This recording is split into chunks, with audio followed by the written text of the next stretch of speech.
Hello, friends. Today we are going to discuss an interesting topic called behavioral biases. Before I explain the term, let me ask you a simple question. Do people always make rational decisions? Think about this for a moment. Suppose you see a shop displaying 50% off. Buy now. What is your first reaction? Maybe you will think, oh, it's a big discount. I should buy it. But let us stop for a moment. Do we really need the product? Is it actually a good purchase? Or are we simply reacting to the attractive offer? This is where today's topic becomes interesting. Our decisions are not always completely logical or rational. The slide explains that behavioral biases are errors in thinking that affect our decisions. Look at the center of the slide. Our decisions can be influenced by several things: our emotions, past experiences, mental shortcuts, and social influences. Let us understand this through a simple example. Suppose one of your friends says, "This is a very good product, everybody is buying it." You may feel like buying it too. Why? Because another person's opinion has influence on our decision. Similarly, if you had a bad experience with a particular brand in the past, you may avoid that brand even when its new product is actually good. That means our decisions are influenced by many factors. These everyday situations help us understand behavioral biases. Please remember the main message at the bottom of the slide. Decisions are not always logical. We may think that we carefully analyze everything before making a decision. But sometimes our emotions, experiences, shortcuts, and social surroundings influence us without our full awareness. Now look at the slide. The slide gives us a formal definition. It says that behavioral biases are systematic patterns of deviation from rational judgment, where individuals make decisions influenced by psychological, emotional, or cognitive factors. That sounds a little difficult.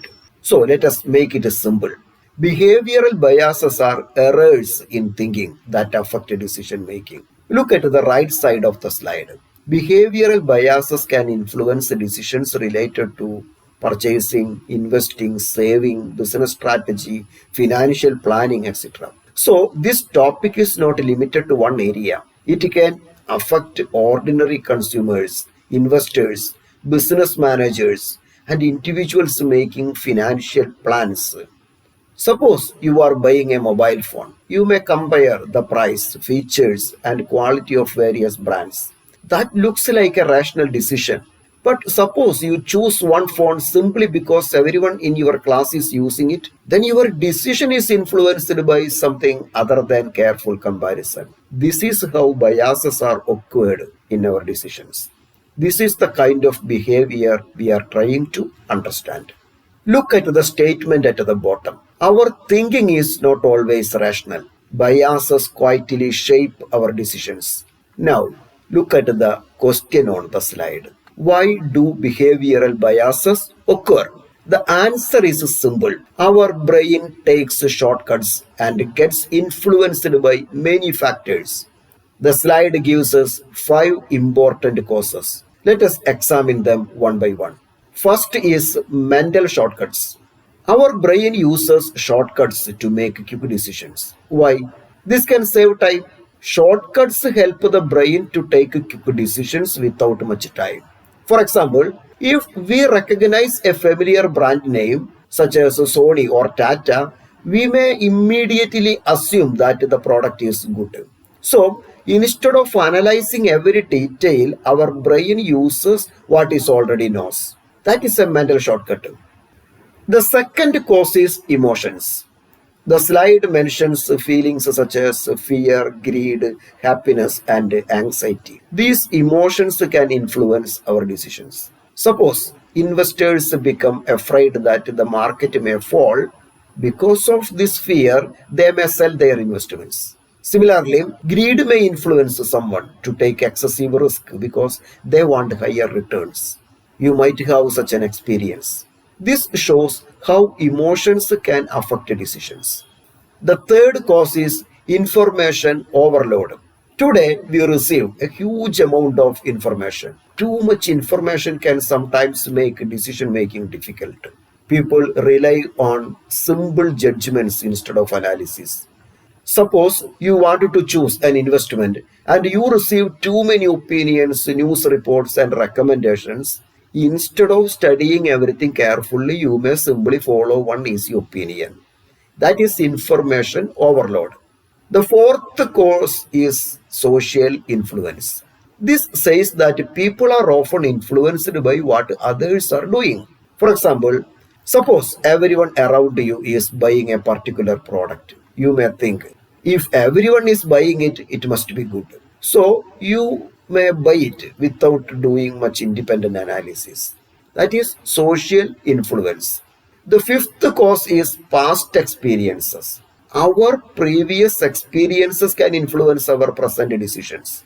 A past loss may make a person overly cautious. Suppose someone lost money in an investment earlier. When another investment opportunity comes later, that person may become very cautious because of the earlier experience.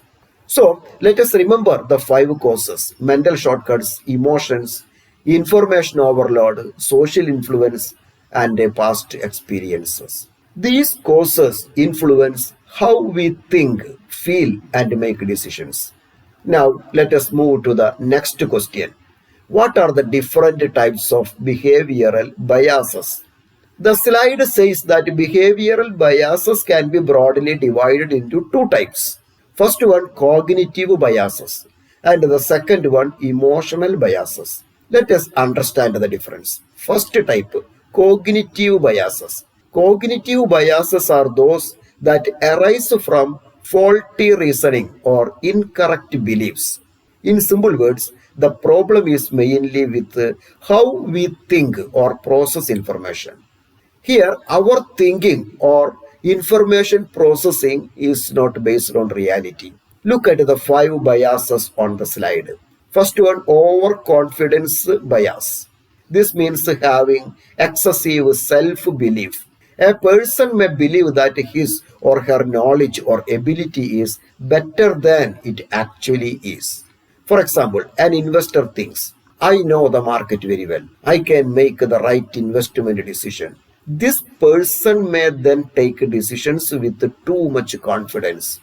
Is confidence always a bad thing? No. Confidence can be useful, but excessive confidence can create bias.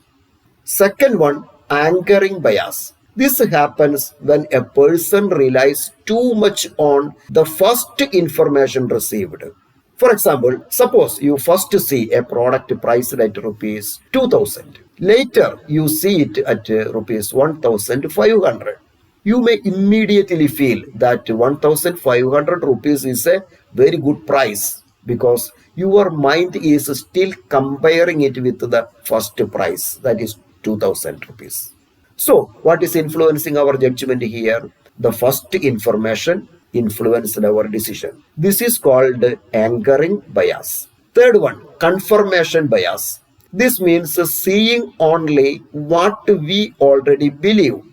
Suppose you believe that a particular investment is good. You may pay attention only to information supporting your opinion and ignore information suggesting that it may not be good. So instead of asking what is the complete information, we look mainly for information that confirms our existing belief. Here we already have some beliefs and we accept only that information which confirms this belief. The information against the first belief are ignored. This is confirmation bias. Next one, availability bias. This occurs when decisions are based on information or memories that are easily available in our mind. For example, if we recently heard about a particular financial loss, that event may come quickly to our mind when we think about investing. We may give that information more importance simply because we remember it easily. Fifth one, representativeness bias. This means judging something based on similarity. We may think this looks similar to something I already know, so it must be the same. Here, we are judging by similarity rather than carefully analyzing the situation. Now, let us look at the second broad category, emotional biases. These arise because of feelings and emotions. The slide identifies five. First one, loss aversion. This means having a strong fear of loss. A person may feel the pain of losing money more strongly than the happiness of gaining the same amount. Which feels stronger, losing rupees 1000 or gaining rupees 1000? Generally, we feel stronger when we lose money. When we gain equal amount of money, we may not feel at the same level. This difference in emotional reaction can influence our decisions. This is known as loss aversion. Second one, herd behavior. This means following others. If many people are doing something, we may feel that we should do it too. For example, if many people are buying a particular investment, others may also buy it simply because everyone else is doing it. Next one, regret aversion. This means avoiding actions because we are afraid of regretting the decision later. A person may avoid taking a decision because he thinks, what if I make the wrong choice and regret it later? Next one, endowment effect. This means valuing something more because we already own it. Once something becomes ours, we may feel that it is more valuable than it actually is. Suppose we have an old car. Now it costs only rupees 1 lakh. Still, we may not sell the car even for 2 lakhs rupees because we value it more due to emotional attachment. This is called endowment effect. Next one, status quo bias. This means preferring the existing situation rather than making a change. A person may continue with the same choice simply because it is familiar. We usually have a resistance to change our present environment. Here, our mind prefers the present environment. This is because of status quo bias. Remember the final message on the slide. Different biases shape our decisions in different ways. Some biases are connected mainly with thinking and reasoning. Others are connected with feelings and emotions. Now that we know the major types of biases, let us see how these biases affect something we do every day. When we buy a mobile phone, clothes, food, books, or any other product, we think that we are making a completely rational choice. But the slide tells us our purchasing decisions are strongly influenced by hidden biases. Let us understand the examples shown. The first example is a scarcity bias. Look at the statement. Limited stock available. When we hear that something is available only for a limited time or in limited quantity, we may feel an urgency to buy it. We may think, if I don't buy it now, I may lose the opportunity. So, scarcity creates urgency. Have you ever felt like buying something because you thought it might soon become unavailable? We may sometimes hurry to book tickets for a favorite film as we think that the ticket may not be available after some time. This is scarcity bias. Next is social proof. The idea is if many people are doing it, it must be good. Look at the example. 90% people bought this product. 10,000 ordered for this last month. A customer may feel more confident about buying the product because many others have already purchased it. When you see a product with many positive reviews, does it influence your decision? This is the effect of social proof. Next is perceived value. The slide gives us example. Often we hear buy one, get one free. The customers may feel that the offer provides greater value. The important point is how valuable the offer appears to the customer. Next, psychological pricing. Look at the slide. Rupees 999 instead of rupees 1000. The difference is only rupee 1. But the price of rupees 999 may appear psychologically different from rupees 1000. This is called psychological pricing. Which price looks cheaper at first glance? Rupees 999 or rupees 1000? Of course, it is rupees 999. That is the idea illustrated on the slide. Finally, we have convenience bias. The example is easy, fast, hassle-free. Customers choose an option because it is easier and more convenient. For example, online marketers offer same-day delivery of the product to encourage this bias. If one purchasing option is simple and quick, we may choose it instead of spending time comparing many alternatives. Now we have looked at behavioral biases from the consumer's viewpoint. Let us move to another viewpoint, investment decisions.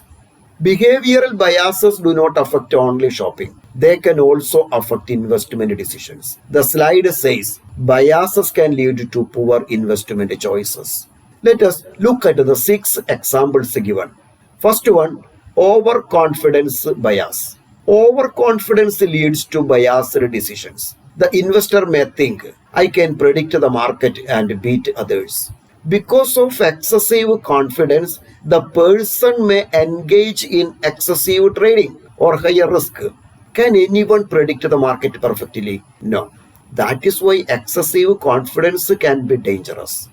Next one, anchoring bias. Here the investor may think, I will invest only if the price falls below this level. The investor becomes focused on one particular number or reference point and ignore other valuable information. Third one, confirmation bias. Here the investor may think, I only need news that supports my investment.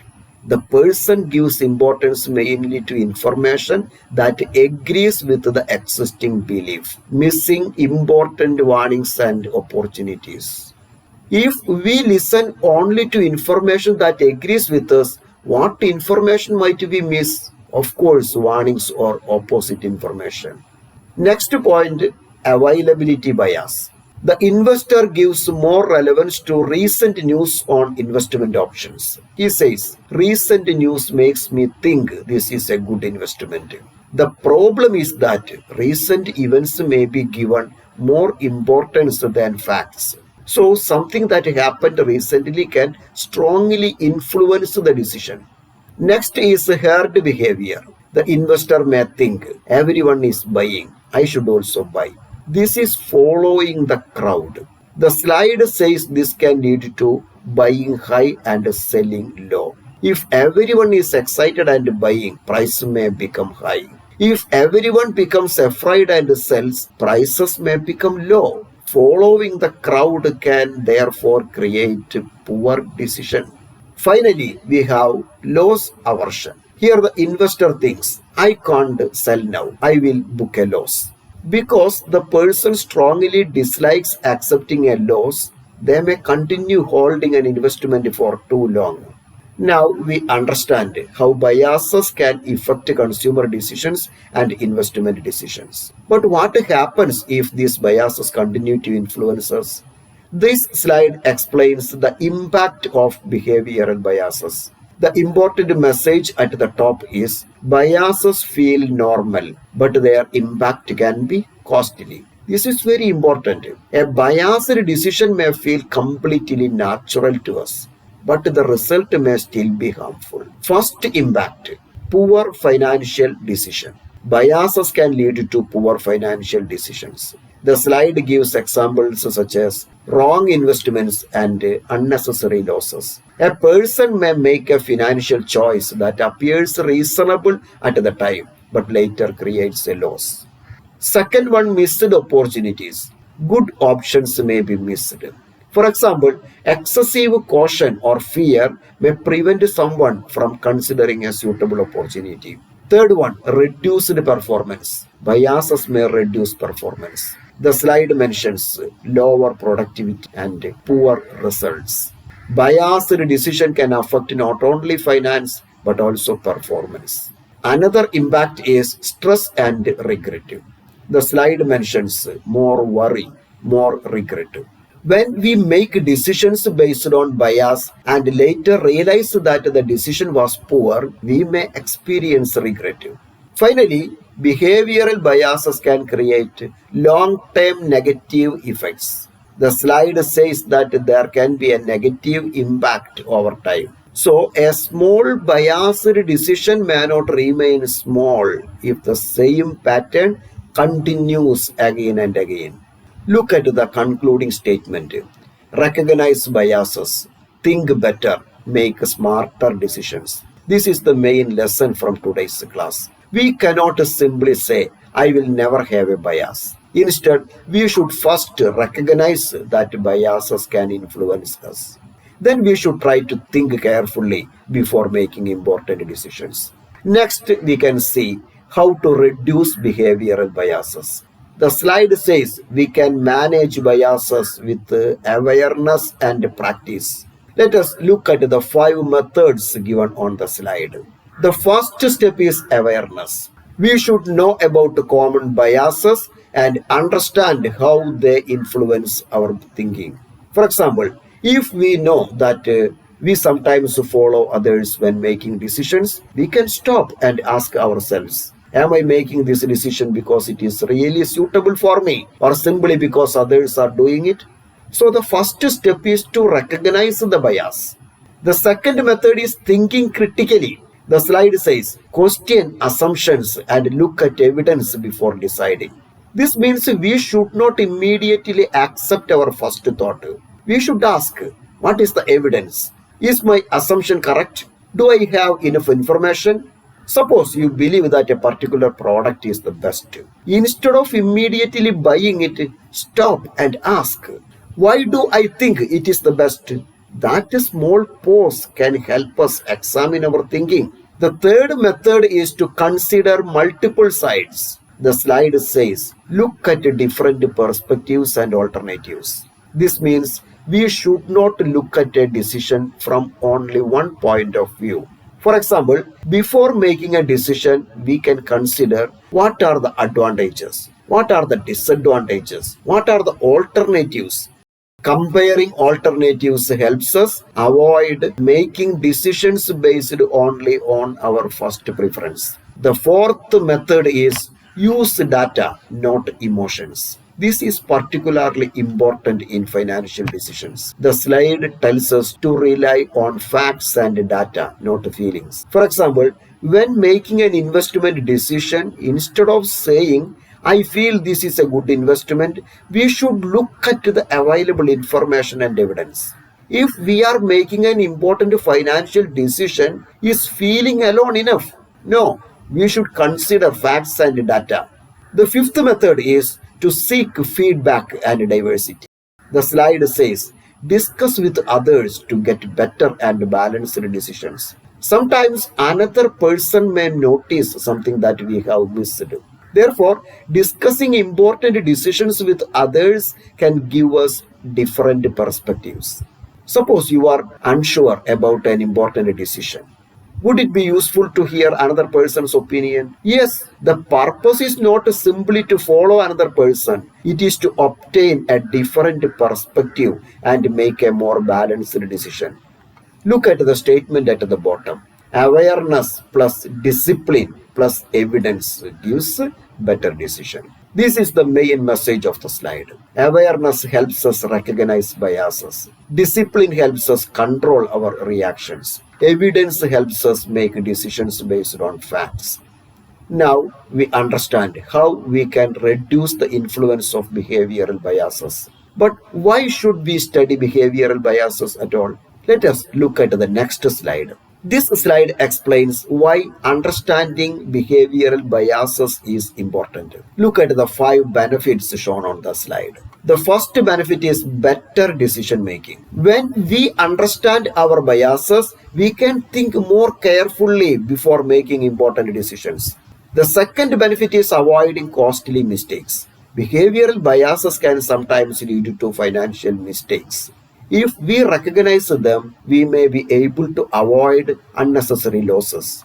If a person realizes that fear is influencing an investment decision, the person can stop and analyze the situation more carefully. The third benefit is improving financial discipline. Understanding our own behavior can help us make more careful financial decisions instead of simply reacting to emotions or immediate situations.